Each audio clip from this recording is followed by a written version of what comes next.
Let's talk about moving a skin joint. A skin joint, of course, is a joint that you already have skinned to a mesh. And you might already actually have it all set up. You have it where you thought you wanted it. You have all the skin weights painted on. You have the controls. You have everything set. But what if this skin joint isn't in the right place?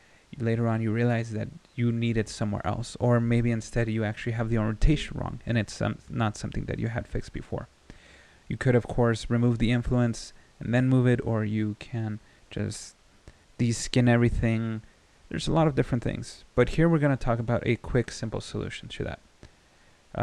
We're going to use this rig that I've been working on. And let's say that with this joint right here, let's say, oh no, it's in the wrong spot. I want it somewhere else. What can you do? We're going to go to the Maya rigging tab. And then we're going to go to skin, and all the way down you're going to see this menu right here, move skin joints. You can open up the options and you can see that it has a lot of different things that you can use, but right now we're just going to focus on the basic thing. So we're going to go skin, move skin joint, and it's going to make this wireframe view where it's easier to see the joint. And from there you can actually just grab the joint and move it around. You can just put it wherever you want.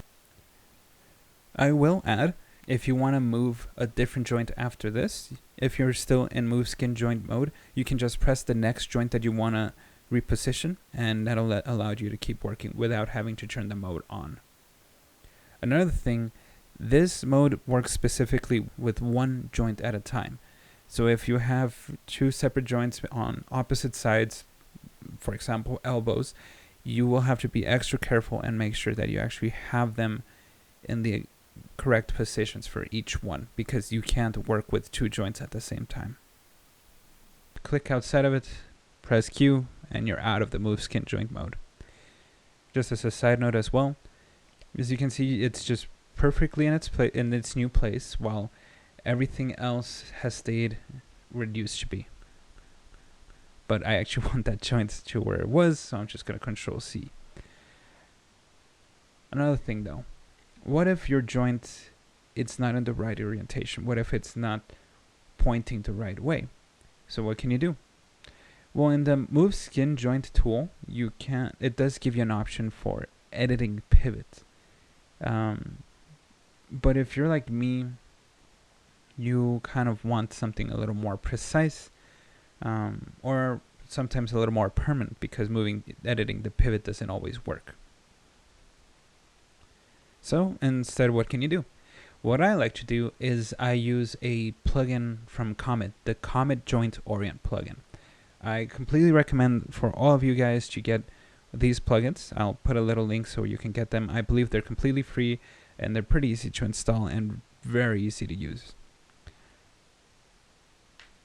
Alright, so I'm going to go down here. I'm going to type in Comet Joint Orient because that's just how I have it set up, so I can pull up this plugin. And there it is, Comet Joint Orient, enter, and it pulls up this little window for me. It's great. You can just use it to change the orientation of any joint.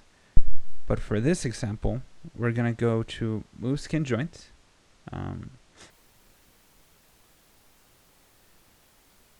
I kind of struggled to pull it up, but there we go. I just had to move it around so it could go into the wireframe mode. And now, just as an example, I'm going to move the orientation 45 degrees. I'm going to hit enter, and you can see that the orientation actually does change. And again, it doesn't change anything else. It doesn't move the skin. It doesn't change anything that's parented underneath that specific joint. It's a great solution. Just move skin joint combined with Comet Joint Orient. You can fix any joint problems that you have.